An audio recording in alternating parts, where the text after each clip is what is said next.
ど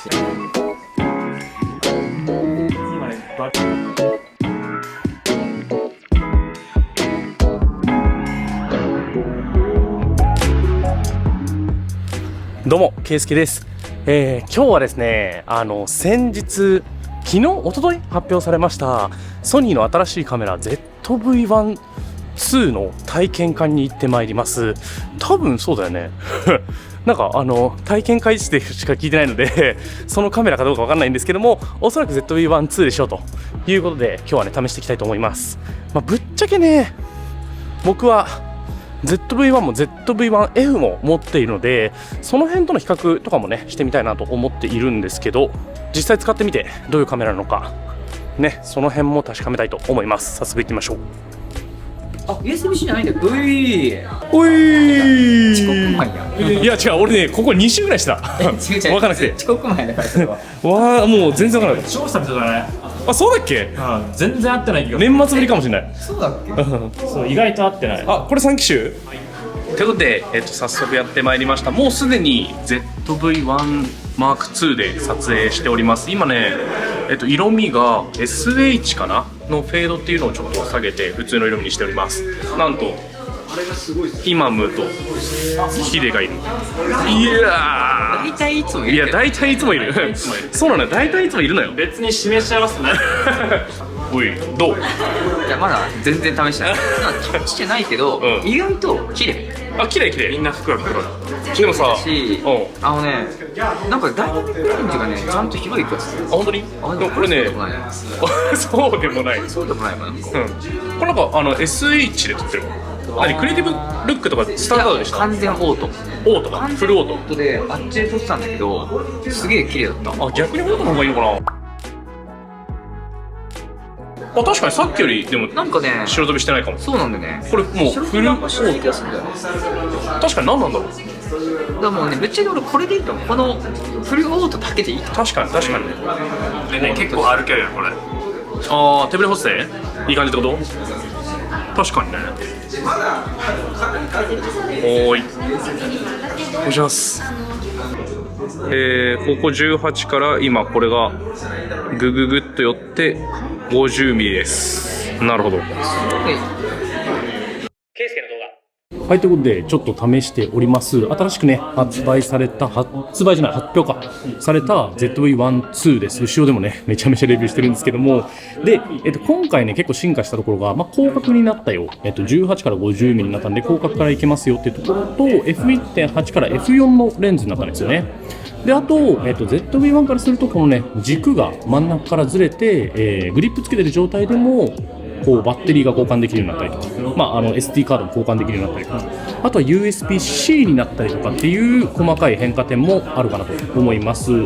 で、細かいね、やっぱ色味も変わっていて、色味でいうと前の ZV-1 にはこう新しい色味っていうのが入ってなかったんですね。クリエイティブルックっていうのが新しくこっちのね、ZV-1-2 には入ったんですけども、これは ZV-1F にも入っていて、なんで色味としてはほぼ一緒みたいな感じになりますね。プラスアルファでシネマティック Vlog モードっていうのがこっちの ZV-1-2 には入ってるという感じになります。もうちょい試すんですけど、なんか僕のこう思った率直な感想で言うと、ZV-1-2 っていうよりかはなんか ZV-1 とちょっとずれたラインナップなんだろうな、 ZV-1V みたいな、 V は Vlog の V ね、より一層こうちょっと Vlog に特化したみたいな感じの ZV-1 なのかなと思いました。なんで僕の中での立ち位置的には ZV-1 と ZV-1F の間っていう感じのイメージです。多分写真撮るんだったらボディ内の手ぶれ補正とかがついてる ZV-1 の方が写真は綺麗だと思うから、その辺も後で試してみたいと思います。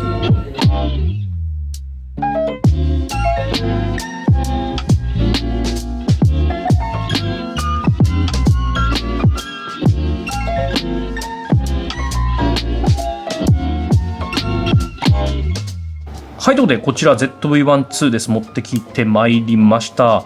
基本的にはZV-1 とか ZV-1F とこう見た目とか外観っていうのはほぼ変わらないですね。てか同じですね。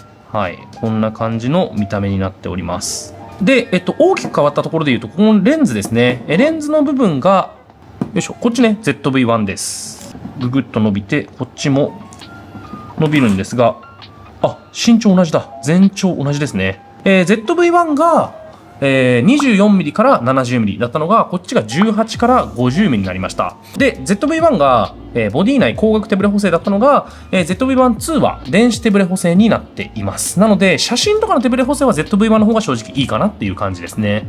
ちょっと ZV-1 の方がレンズ自体はスリムになっていますね。うん。で、僕気になったのが、F 値の変化幅。ね、F1.8、光学 18mm で F1.8 から 50mm のレンズなんですけども、50mm で F4 になります。で、今、広角なので F1.8 なんですけども、これちょっと徐々に上げていきたいなと思います。はい。ちょっと上げるともう F2 になりました。なんで、18mm からもう少し上げると F になって、21mm で F2.5、24mm で F2.8、26mm で F3.2、30mm で 3.5 ですね、約。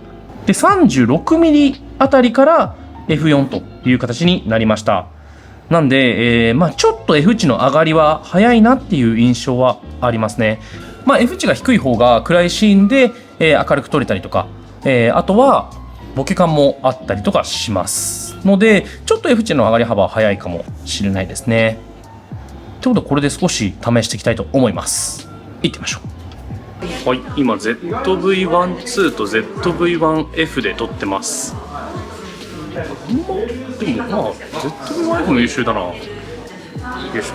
はい、こんな感じです。色に ZV-1-F の方が色入ってるような気がしちゃうけど、そんなことないのかな。あとで手ブレ補正外でも試そう。いい、結構いい。俺さ、思ったんだけど、靴さ、俺両方ともさ、一緒の方向なんだけど。右じゃん。右なんだけど。左か。左だ。左じゃん。意外といい。毎回なんかこの左で、これそうなのよ。気がするけど。でもいい気がする。触るとさ、よく見えるのこれ何なんだろうね。そうなんだよね。正直ね、来るまで全然興味なかったんだ。来たら来たでなんかよく見えちゃうんだよね。わかる。めちゃめちゃ綺麗かも。確かになんか変にクリエイティブルック使うとかより、オートの方が色が優秀。回しちゃうぐらいの方がいいよ。な気がする。やっぱりね、このね、ここの明るさと後ろの白飛びの少なさとかが、1インチにしては相当優秀な気がする。確かにね。すごい綺麗かも。はい、今 ZV-1 と ZV-1-2 で比較しております。やっぱね、全体的にZV-1 の方が狭いは狭いな。なんかね、2つ見比べると ZV-1 の方、ZV-1-2 の方がモニターが綺麗になってる感じがするので、なんかモニターは見やすいかも。ちょっとやっぱ色味も違う気がするな。ケイスケの動画ということで、ちょっと手ブレ補正も試してみます。なんかバルーンを用意してくれたみたいなので、これを避けながら手ブレ補正体感するという感じでやってみたいと思います。あ、今来た。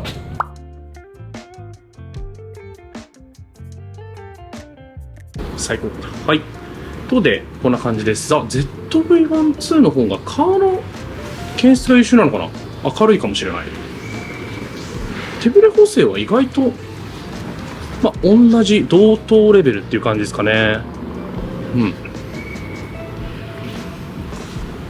このバルーンの間を縫っていく。結構やっぱモニターがね ZV-1-2 の方が綺麗なので、なんか顔の肌の感じも ZV-1-2 の方がやっぱ綺麗に見えますね。一段もちろん ZV-1 でも十分綺麗なんですけど、これ全部フルオートで撮っています。ちょっと ZV-1-F でも試してみたいと思います。はい、ということで ZV-1-F も ZV-1-2 も今持ってみて、これで撮影したいと思います。さっき ZV-1 と ZV-1-2 で比較したからわかるけど、マジでこっちは似たような感じ。ちょっとやっぱ気持ちというか 18mm、今回の ZV-1-2 が 18mm になっているので、ZV-1-F の 20mm よりも広く撮影ができてるなっていう感じがします。いかがでしょうか。手ブレ補正の感じは同じぐらいかな。はい、ちょっと動画はおおむね試したので、静止画、写真の方を撮ってみたいと思います。今持ってきた ZV-1-2 と、あと ZV-1 初代の方持ってきたので、これ試したいと思います。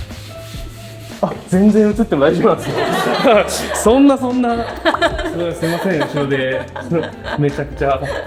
お疲れ様です。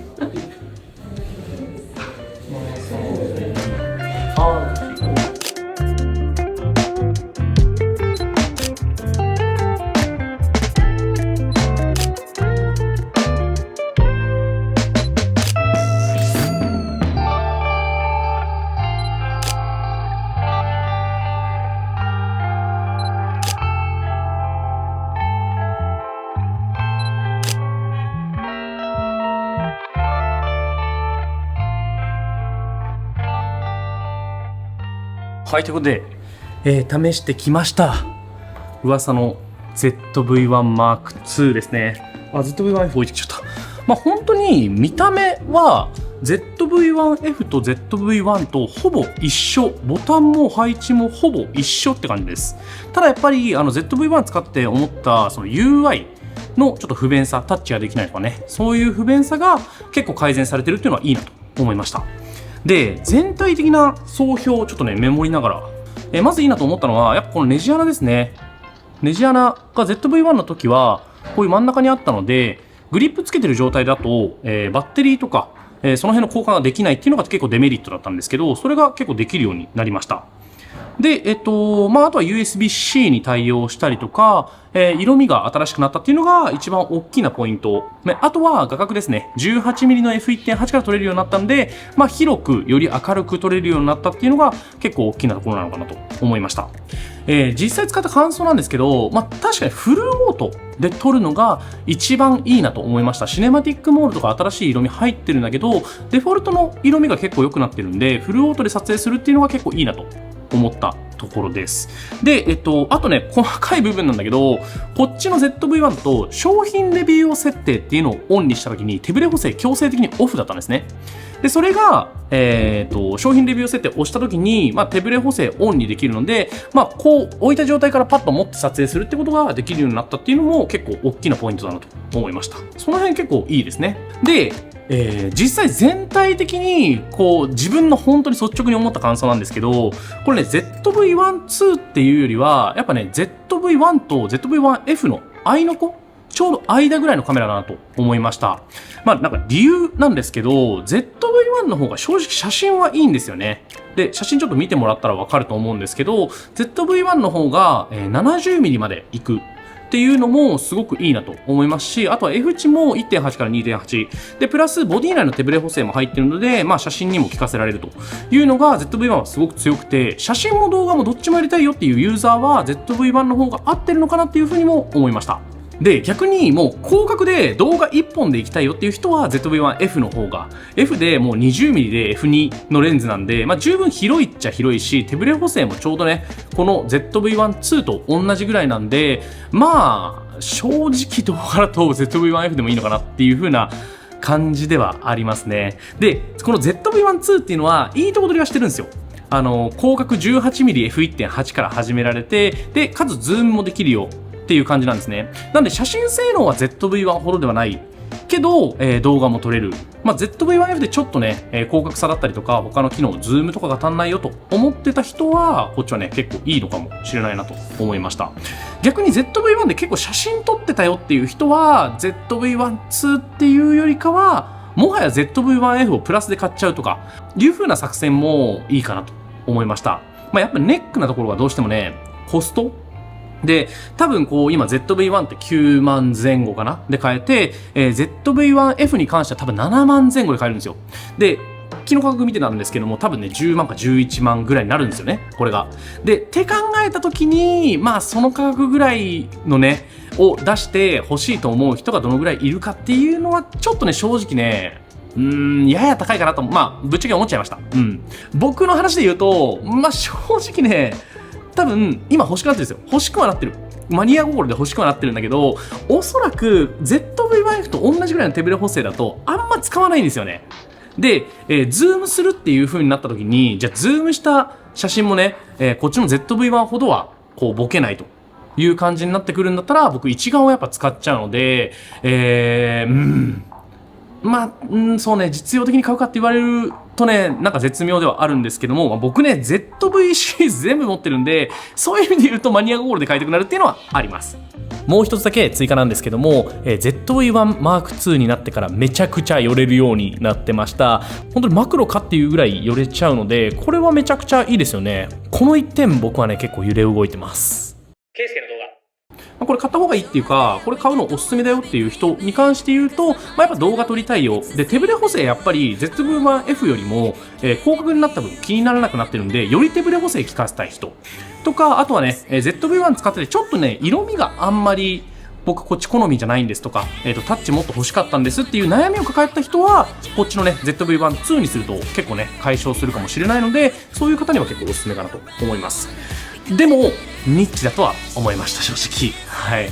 まあ、なかなかニッチなカメラだと思うんで、はい、そこのところ、そこのところがぴったりっていう人が買うべきカメラかなっていう感じでした。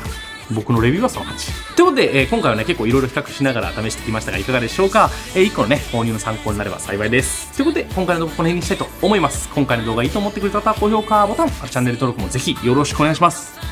それではまた次の動画でお会いしましょう。バイバイ。